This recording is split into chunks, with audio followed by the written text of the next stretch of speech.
बिस्मिल्लाहिर्रहमानिर्रहीम। अस्सलामु अलैकुम वरहमतुल्लाहि वबरकातुह। दोस्तों, मैं हूं हाफिज़ इमरान हैदर, और अगर आज आपने ये वीडियो नहीं देखी तो यकीन कर लें कि अमलियात की दुनिया के अंदर आपने कुछ भी नहीं देखा, कुछ भी नहीं सुना। आज की इस वीडियो में एक अमल भी बयान करूंगा, वजीफ़ा बयान करूंगा। उससे पहले एक ज़रूरी बात बताऊंगा जो आमिल हजरात ने मशहूर की हुई है और वो बात गलत है। आपने सुना होगा कि बचपन से लेकर हमें बताया जाता है कि आप खुशबू इस्तेमाल ना करें, खुशबू की वजह से जिन्नात पकड़ लेते हैं, हाजिर हो जाते हैं, आप पर हमला आवर होते हैं। तो ये बात बिल्कुल गलत है। खुशबू के साथ जिन्नात जो है तंग नहीं करते। खुशबू लगाना सुन्नत है, खुशबू लगाना रूहानियत की अलामत है। नेक जिन्नात खुशबू के आसपास में आएंगे, यकीनन आपको नुकसान नहीं देंगे, आपके लिए दुआ करेंगे। शरीर जिन्नात जो होंगे वो तो गंदगी के पास आपको मिलेंगे, बैतुल खला में मिलेंगे। इस बात को जहन नशी फरमाएं कि जितने भी आपने सुना होगा, किताबों में भी पढ़ा होगा, और रेडियो पर, टीवी पर, अखबारात में, मैगज़ीन में, यूट्यूब पर मैंने हज़ारों वीडियोस देखी हैं कि आमिल हजरात आपके जहन में गलत बात डालते हैं कि बच्चों को खुशबू ना लगाएं, आप खुद खुशबू ना लगाएं, खुशबू लगाने की वजह से जिन्नात ने आपको पकड़ लिया है या पकड़ लेंगे। ये झूठी बात है। ये ऐसे जाहिल आमिल हैं जो कुरान और सुन्नत को नहीं जानते, वो रूहानियत को नहीं जानते हैं। हाँ, यहाँ पर एक बात है कि रहमत दो आलम सल्लल्लाहु अलैहि वसल्लम ने ख़वातीन को घर से बाहर निकलते हुए खुशबू लगाने से मना किया है। ख़वातीन अपने घर में हों, शौहर के सामने खुशबू लगाएं, अपने लिए लगा लें, ठीक है, लेकिन गैर लोगों के लिए खुशबू ना लगाएं। अगर लगाएंगी तो अल्लाह की तरफ से सख्ती होगी, अजाब होगा। उस अजाब के लिए अल्लाह ताला चाहे तो जिन्नात को नाजिल कर दे, कोई मसला नहीं है। वो मालिक है, वो कादिर है, वो जो चाहे वो करना चाहे कर सकता है। तो आपको बहरहाल इतर लगानी चाहिए, खुशबू लगानी चाहिए।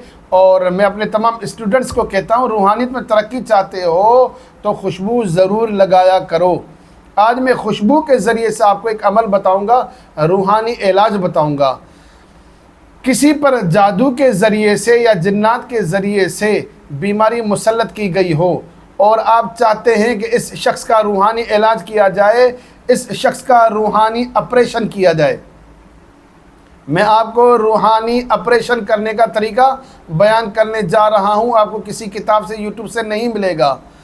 ये रूहानी ऑपरेशन का तरीका, ये रूहानी इलाज का तरीका, जिस पर जिन्नात के ज़रिए से, शयातीन के ज़रिए से बीमारी मुसल्लत की गई हो, उसके जिस्म में से उस बीमारी को ख़त्म करने का या उस बीमारी को निकालने का तरीक़ेकार बताऊँगा।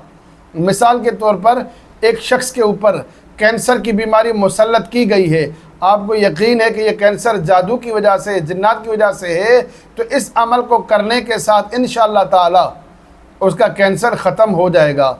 यहाँ एक बात ज़हन नशी फरमाएँ कि मेडिकली इलाज को तर्क न किया करें, पहले डॉक्टरी इलाज को तरजीह दें, अहमियत दें, उस इलाज को बंद न करें, वो इलाज भी करते रहें, साथ में ये इलाज भी करें ताकि दवा और दुआ दोनों साथ जारी रहें। इस अमल की बहुत ज़्यादा बरकत हैं।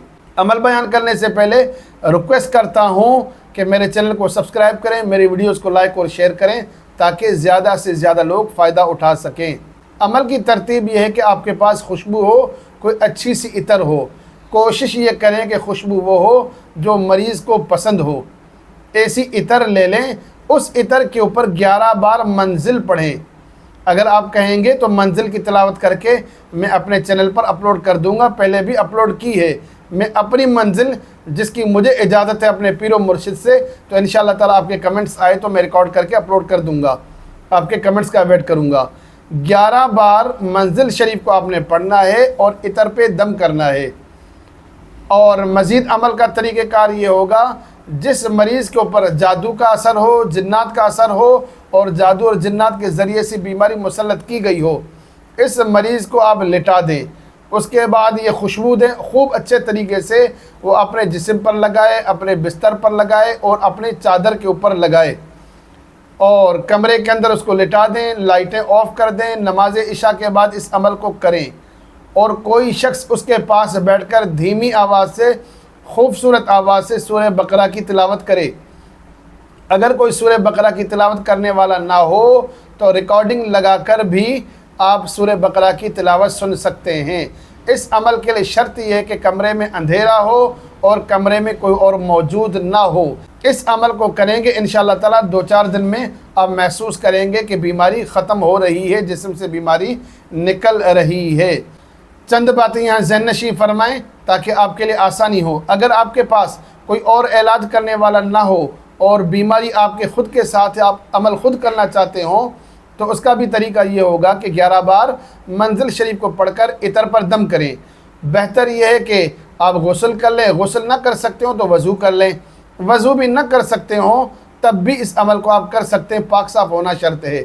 نماز عشاء کے بعد اس عمل کو کریں، پاک بستر پر لیٹیں، خود کو بھی خوشبو سے معطر کر لیں، اسی خوشبو سے جس پر دم کیا ہو، اور بستر کو بھی کر لیں، کمرے کو بھی معطر کر لیں، کمرے میں اندھیرا کر لیں، کمرے میں اور کوئی شخص موجود نہ ہو، اور سورہ بقرہ کی تلاوت بغور سنیں اور اللہ تعالیٰ سے دعا کرتے رہیں۔